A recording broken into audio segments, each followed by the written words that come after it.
Assalamualaikum warahmatullahi wabarakatuh. Apa kabar Ananda semua? Wah, Ananda semua kabarnya pada baik ya.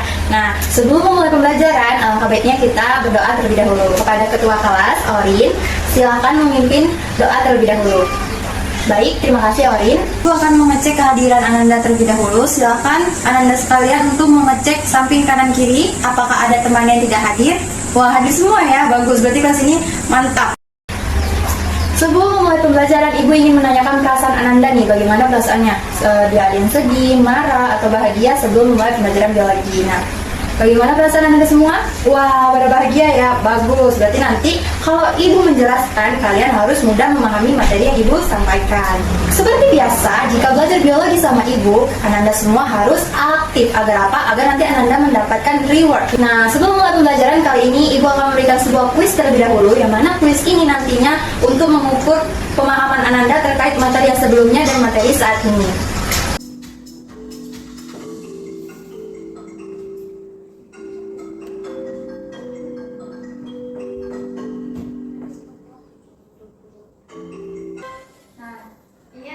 Terbesar dari teman-teman Ananda, bahwasanya dia meraih nilai paling tinggi. Beri aplaus dulu untuk teman-teman kita.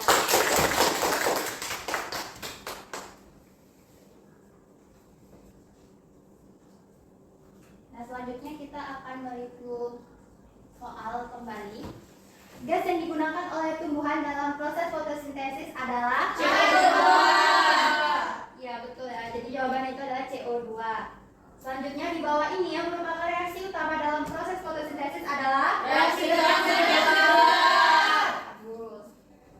Pigmen utama yang berperan dalam menangkap energi cahaya matahari saat fotosintesis adalah klorofila. Faktor eksternal yang paling berpengaruh terhadap laju fotosintesis adalah intensitas cahaya. Sudah tahu ya. Kemudian dalam proses respirasi seluler, glukosa dipecah menjadi senyawa yang lebih sederhana dengan bantuan enzim. Nah, proses ini menghasilkan energi berupa ATP. Proses anabolisme yang menggunakan energi cahaya untuk membentuk molekul kompleks dari molekul sederhana disebut fotosintesis. Dalam peristiwa fotosintesis, komponen utama yang dibutuhkan adalah H2O, ATP, klorofil, dan cahaya matahari. Bagus sekali Anda. Selanjutnya ada di bawah ini yang bukan merupakan pernyataan benar dari proses fotosintesis adalah cahaya bukan merupakan faktor penting karena justru klorofil yang harus senantiasa ada. Ya, betul. Soal ke-9 itu adalah proses-proses yang terjadi pada fotosintesis. Yang pertama itu ada menghasilkan ATP, NADPH, kemudian O2. Selanjutnya ada terjadinya fotolisis air. Ketiga, terjadi peningkatan CO2 oleh RUBP. Dan keempat, terjadi di grana atau tilakoid. 5, terbentuk amilum. 6, terjadi di bagian stomata. Itu yang mana yang betul? Oke, pertanyaan terakhir. Daun merupakan organ tumbuhan yang berperan dalam proses fotosintesis dan transpirasi. Struktur daun yang mendukung kedua peran tersebut adalah Perbandingan luas area dan volume daun yang besar. Wah, dari nilai kuis saat ini, kayaknya Ananda ini semua pada belajar ya tadi malam. Soalnya nilai kuisnya tinggi-tinggi. Tingkatkan lagi ya. Nah, ada yang masih ingat pembelajaran minggu kemarin itu apa? Iya, Pria, silakan. Katabolisme. Iya, betul sekali. Apa itu katabolisme, Melin? Katabolisme itu merupakan pemecahan molekul kompleks menjadi sederhana untuk menghasilkan energi. Ya, betul sekali ya yang disampaikan Melin. Selanjutnya, ada yang tahu nggak materi hari ini itu apa? Iya, silakan Risa. Anabolisme, betul. Apa itu anabolisme, Risa? Anabolisme itu merupakan pembentukan molekul yang sederhana menjadi kompleks dengan bantuan energi. Ya, betul sekali ya, yang disampaikan oleh Melin dan juga Risa. Katabolisme dan anabolisme ini keduanya saling berkaitan. Yang mana keduanya ini dia bekerja sama. Nantinya hasil dari proses katabolisme itu membantu untuk proses anabolisme. Yang contohnya itu dapat kita ketahui yaitu salah satunya apa? Iya, betul sekali, fotosintesis. Nah, Anda yang tahu nggak apa sih kaitan dari video yang Ibu tampilkan? Kalau katabolisme dia batu bata yang sudah pecah, kemudian anabolisme batu bata yang disusun kembali. Iya, Orin, silakan. Kalau katabolisme itu digambarkan batu bata yang pecah karena kan dia molekul yang kompleks menjadi lebih sederhana, Bu, untuk menghasilkan energi. Sedangkan anabolisme ini kan dia untuk membentuk molekul kompleks dari yang sederhana menuju ke kompleks dengan bantuan energi, sehingga itu dapat digambarkan menjadi batu bata yang disusun kembali dan juga batu bata yang retak. Ada yang tahu nggak sih kenapa tumbuhan itu dapat tumbuh subur padahal tumbuhan itu tidak makan? Nah, silakan Rifa. Oke, apa jawabannya? Jadi tumbuhan itu dapat tumbuh subur, dia itu karena dapat membuat makanannya sendiri, atau kata lainnya fotosintesis. Nah, hal ini yang membuat tumbuhan itu dapat tumbuh subur tanpa makan karena dia membuat makanannya sendiri. Bagus ya, apa yang disampaikan oleh Rifa itu sudah benar. Jadi tumbuhan itu melakukan fotosintesis untuk tumbuh dan tetap tumbuh subur. Nah, beri aplaus dulu untuk Rifa. Selanjutnya, kenapa sih hutan itu disebut paru-paru dunia? Ada yang bisa menjawab? Silakan angkat tangannya. Iya, silakan Zahya. Hutan itu disebut paru-paru dunia karena hutan itu menyerap karbon dioksida dan dia nanti menghasilkan oksigen. Nah, hal ini yang membuat hutan itu menjadi paru-paru dunia. Baik, adapun tujuan pembelajaran kita hari ini ada 2. Ya, silakan siapa yang ingin membaca hikmah, ya silakan. Yang pertama, peserta didik dapat membuktikan bahwasannya oksigen itu merupakan hasil dari fotosintesis. Yang kedua, peserta didik mengetahui faktor-faktor apa saja yang mempengaruhi fotosintesis. Nah, dari gambar yang Ibu tampilkan ini ada beberapa gambar ya, anak-anak semua, ada 4 gambar. Siapa yang bisa menjelaskan terkait gambar yang di sebelah kanan Ibu? Ada yang bisa menjelaskan? Iya, silakan Anissa. Gambar yang pertama itu merupakan gambar yang tidak terkena matahari dan yang terkena matahari. Yang mana gambar yang terkena tanaman yang terkena matahari itu dia akan warna daunnya itu lebih hijau, sementara yang tanaman yang tidak terkena matahari itu dia akan berwarna kuning kecoklatan. Nah, betul sekali ya apa yang disampaikan oleh Nisa terkait gambar yang pertama. Selanjutnya, gambar yang di sebelah kiri Ibu, ada yang bisa menjawab dan menjelaskan? Iya, silahkan Yemima. Terkait gambar tersebut, yang pertama itu gambar yang tanaman yang layu tidak disiram oleh air. Yang kedua itu adalah gambar tanaman yang tetap segar ketika disiram air. Perbedaan itu tuh dapat dijelaskan bahwasannya tanaman yang tidak terkena air itu dia akan mengalami namanya layu. Dia tidak tumbuh segar. Hal ini disebabkan karena tanaman itu membutuhkan air untuk proses fotosintesis. Nah, jika tanaman terus-menerus tidak diberi air, maka tanaman itu akan layu. Nah, apa yang disampaikan oleh Anissa dan juga Yemima tadi terkait gambar yang Ibu tampilkan ini sudah benar. Selanjutnya kita mengamati foto berikutnya, yaitu ketika orang duduk di bawah pohon, kenapa udaranya itu terasa lebih sejuk dan juga lebih dingin? Ada yang bisa menjelaskan? Silakan angkat tangannya. Iya, silakan Pria. Kenapa? Karena ketika kita duduk di bawah pohon itu udara menjadi dingin itu, yang pertama itu kan tadi pohon mengalami fotosintesis. Nah, fotosintesis ini dia tuh menyerap karbon dioksida dan menghasilkan oksigen. Hal ini menyebabkan ketika kita duduk di bawah pohon itu udaranya menjadi lebih sejuk dan juga lebih dingin. Ibu ingin menambahkan bahwasannya ketika udara pohon di bawah pohon itu lebih sejuk, kenapa? Karena itu ada proses namanya transpirasi yang dilakukan oleh daun. Itu merupakan proses penguapan uap air. Nah, hal ini menyebabkan ketika kita duduk di bawah pohon itu tadi udaranya menjadi lebih dingin atau sejuk. Selanjutnya kita memasuki materi. Nah, ada yang bisa menjelaskan terkait gambar yang Ibu tampilkan? Iya, silakan Rifa. Nah, dari gambar itu terlihat bahwa molekul kecil itu membentuk molekul yang lebih kompleks atau lebih besar. Itu dengan bantuan cahaya matahari. Fotosintesis. Nah, fotosintesis ini merupakan bagian dari anabolisme. Apa sih itu fotosintesis? Silakan ada yang bisa menjawab. Silakan angkat tangannya. Iya, silakan kepada Hikmah. Apa itu fotosintesis, Hikmah? Fotosintesis itu merupakan proses pembuatan makanan yang dilakukan oleh tumbuhan melalui energi matahari untuk menghasilkan glukosa. Ya, betul sekali ya. Anda semua beri aplaus dulu untuk Hikmah. Selanjutnya, apa sih faktor-faktor yang mempengaruhi fotosintesis? Ada yang bisa menjawab? Iya, silakan Fitri. Apa-apa saja faktornya? Yang pertama ada suhu, cahaya, karbon dioksida, udara, serta klorofil. Nah, selanjutnya itu ada proses fotosintesis. Nah, proses fotosintesis ini terjadi 2 tahap. Yang pertama itu ada reaksi terang dan juga reaksi gelap. Nah, selanjutnya percobaan fotosintesis. Nah, percobaan fotosintesis ini terjadi melalui 2 percobaan. Yang pertama percobaan apa, Risa? Percobaan Salk. Nah, percobaan Salk ini apa, Melin? Percobaan Salk ini merupakan percobaan yang membuktikan bahwasannya fotosintesis ini menghasilkan amilum. Kemudian yang kedua percobaan Ingenhousz. Ya, apa percobaan Ingenhousz itu, Yemima? Percobaan Ingenhousz itu merupakan percobaan yang membuktikan bahwasannya fotosintesis itu menghasilkan oksigen. Nah, untuk membuktikan percobaan Ingenhousz tadi kita akan melakukan praktikum. Praktikum di sini Ibu membagi 2 kelompok. Jadi jangan lupa ketika kita akan melakukan praktikum, kita harus menggunakan jas laboratorium dan kita harus mematuhi SOP Laboratorium. Pada praktikum kali ini, Ibu akan membagikan lembar LKPD sebagai acuan atau pedoman Anda semua melakukan praktikum. Serta di dalamnya ini terdapat soal-soal latihan, itu silakan diisi.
Udah selesai semua praktiknya? Sudah, Bu. Oke, jadi perwakilan tidak. Jadi untuk masing-masing kelompok silakan maju ke depan. Yang pertama kelompok 1 terlebih dahulu. Kita sistematis ya, dia bahas banget kali ya ya. Hasil praktikumnya juga di depan, Bu. Iya. Dokumentasinya sudah. Ya, udah dokumentasi ya. Nah, silakan pada kelompok 1 untuk mempresentasikan hasil diskusinya dan praktikum.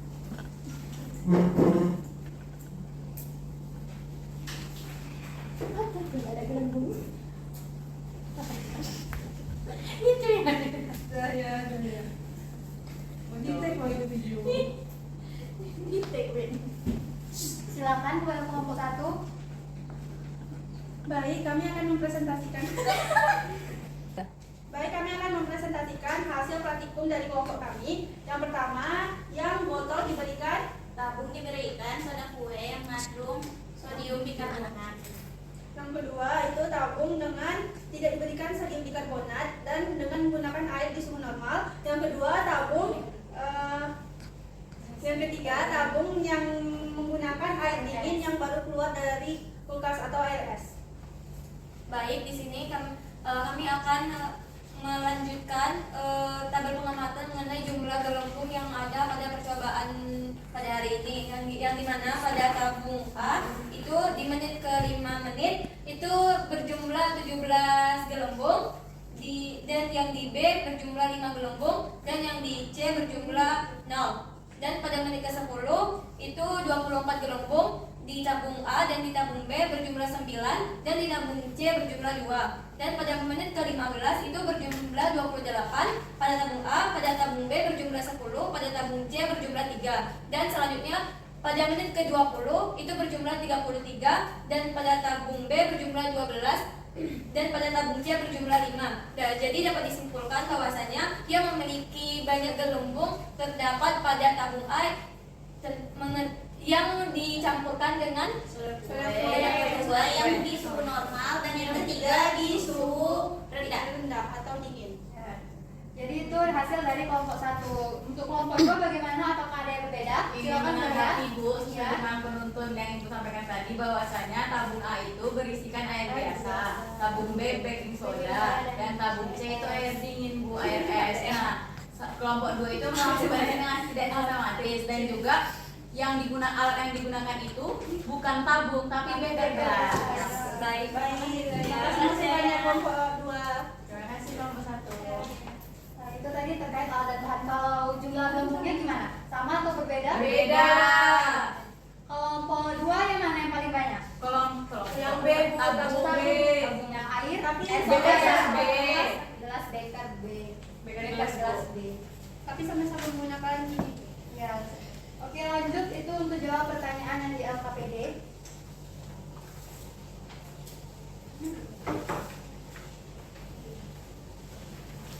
Berdasarkan hasil pengamatan yang telah kami lakukan, jelaskan apa yang dimaksud dengan fotosintesis dan tuliskan reaksinya. Nah, fotosintesis merupakan proses di mana tumbuhan mengubah energi di dalam sinar matahari menjadi jenis energi yang dapat disimpan untuk digunakan nanti, atau anabolisme, di mana reaksinya itu menggunakan CO2 dan H2O, lalu di dalam klorofil dengan bantuan cahaya matahari mengubahnya menjadi C6H12O6 atau glukosa dan O2 atau oksigen. Selanjutnya, berdasarkan hasil pengamatan, jelaskan faktor apa saja yang mempengaruhi fotosintesis. Berdasarkan hasil pengamatan yang dilakukan pada beker gelas yang diberikan baking soda yang mengandung sodium hidroksida, natrium bikarbon. Nanti cek ya. Oke. Berdasarkan hasil pengamatan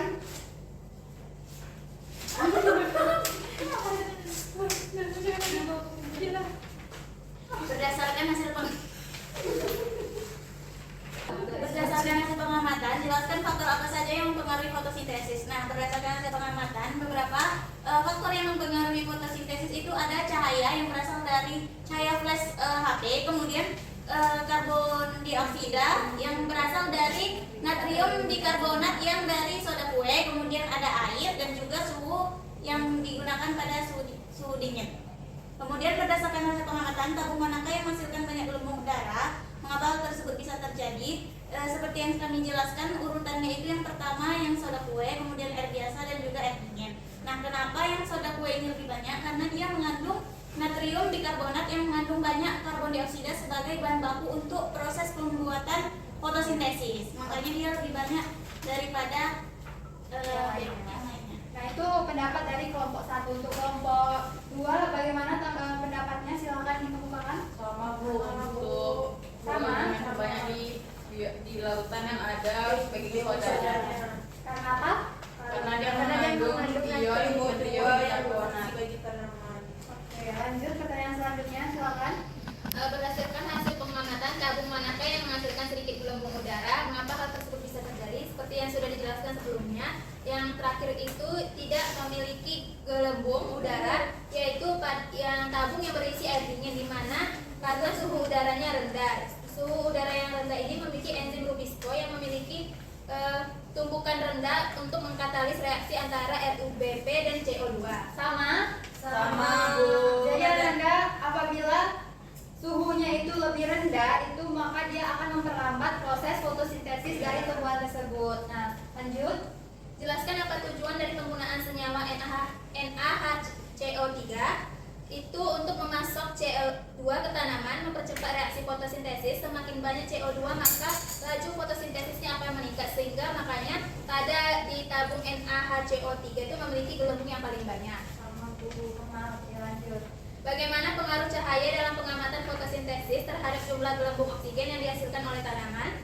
Semakin tinggi intensitas cahaya, maka semakin banyak gelembung udara yang dihasilkan tanaman. Hal ini karena intensitas cahaya yang tinggi dapat meningkatkan laju fotosintesis tanaman.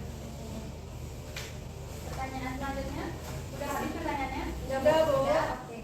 Selanjutnya, silakan duduk kepada kelompok 1. Terima kasih ya. Terus sudah, selanjutnya silakan kepada kelompok 2 untuk menyampaikan kesimpulan terkait praktikum kali ini. Kesimpulan praktikum kita kali ini yaitu mengenai fotosintesis, yang dimana telah dijelaskan fotosintesis adalah proses yang dimana dilakukan oleh tumbuhan karena tumbuhan memiliki zat klorofil, yaitu zat pigmen hijau yang terdapat pada daun. Nah, daun memiliki kloroplas yang digunakan untuk berlangsungnya fotosintesis. Pada praktikum ini dapat dilihat bahwasanya air yang mengandung baking soda memiliki lebih banyak kandungan oksigennya yang dikarenakan, dan sedangkan air dingin paling sedikit gelembung oksigennya. Hal tersebut dikarenakan soda kue memiliki kandungan natrium bikarbonat yang dimana menyediakan CO2 yang dibutuhkan pada saat fotosintesis. Oke, itu kesimpulan dari kelompok 2. Kalau untuk kelompok 1 ada tambahan atau tambahan lagi? Sama seperti kelompok 2 tadi, Bu. Kalau fotosintesis ini merupakan reaksi anabolisme dari kompleks sederhana dengan bantuan cahaya matahari dan klorofil atau zat hijau daun, di mana dia bisa mengubah karbon dioksida dan uap air menjadi oksigen dan glukosa. Untuk glukosa ini diperlukan untuk energi si tanaman tadi atau sebagai sumber energi. Oke, makasih untuk kelompok 1 dan kelompok 2 dari Apus untuk mensekian. Jadi terkait praktikum kita kali ini berarti semua faktor esensial dari fotosintesis ini dapat kita lihat di Anangga semua. Ya, Bu. Nah, selanjutnya kita akan presentasi mengenai infografis reaksi terang. Kepada kelompok 2 terlebih dahulu silakan untuk mempresentasikan hasil infografisnya. Kirim ke WA grup ya biar ikut tampilkan. Sudah, Bu. Sudah dikirim? Sudah. Yang satu adalah kelompok 1, Bu. Bisa Bu, dan kelompok Ya, 2. perwakilan saja, Mak. Bisa Bu.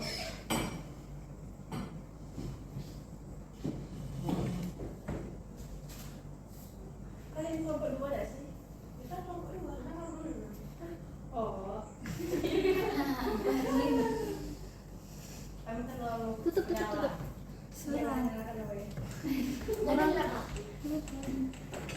Oke, ini hasil infografis dari kelompok 2.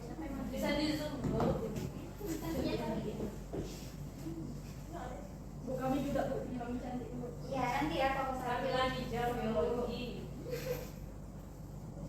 Tidak boleh seperti itu Bu ya.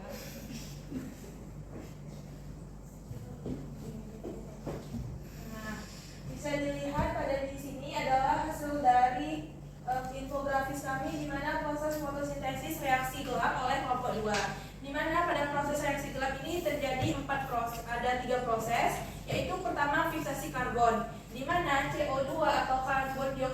di udara itu ditangkap oleh enzim Rubisco. Kemudian ia akan bergabung dengan RUBP atau ribulosa bifosfat sehingga membentuk senyawa 3 fosfogliseral. Nah, 3 fosfogliserat. asli dia belum ada. Baik, berdasarkan infografis protofin. Oke.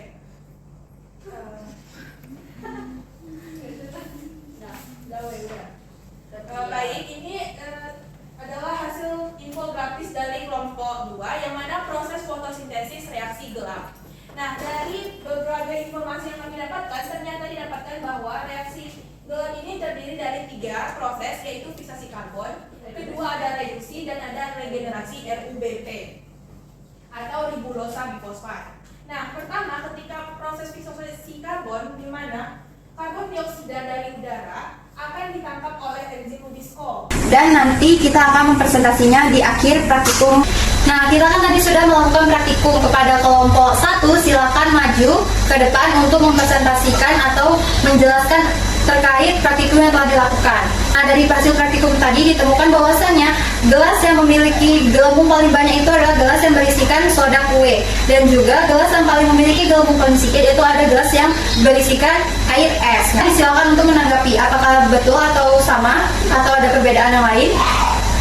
Terkait dari hasil kelompok 1 dan kelompok 2 itu sudah sama, bahwasanya sama-sama memiliki gelembung paling banyak air soda kue, dan juga yang paling sedikit itu ada air es, dan yang netral itu ada air mineral. Kenapa air soda kue lebih banyak? Karena air soda kue ini soda kuenya sendiri itu mengandung natrium bikarbonat. Nah, natrium bikarbonat ini dapat membantu proses fotosintesis.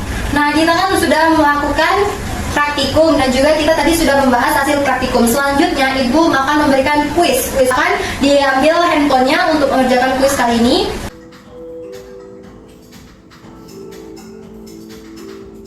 Kalau seandainya masih terkendala oleh jaringan, silakan ditulis di kertas saja jawabannya.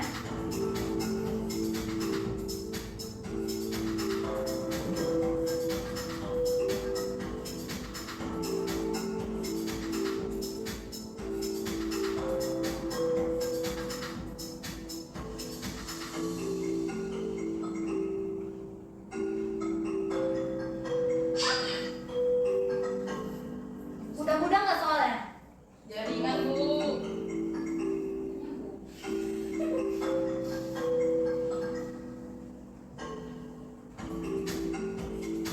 Ayo Lisa.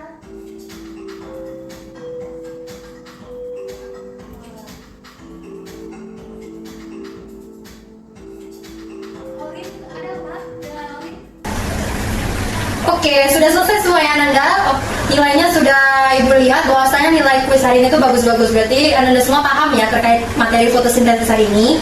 Nah, ini dia nama-nama yang terbaik dan paling aktif ketika belajar biologi pada pagi hari ini. Untuk Ananda semua yang namanya tidak Ibu cantumkan di depan, itu jangan berkecil hati, tetap bersemangat pada pembelajaran biologi selanjutnya. Dan kali ini Ananda yang mendapatkan kesempatan diberikan reward oleh Ibu, jangan besar hati dan jangan sombong ya. Untuk materi selanjutnya itu kita akan belajar mengenai materi metabolisme karbohidrat, lemak, dan protein. Untuk praktikum selanjutnya Ibu akan meng-sharekan di grup. Baik, kepada ketua kelas, silakan memimpin doa terlebih dahulu.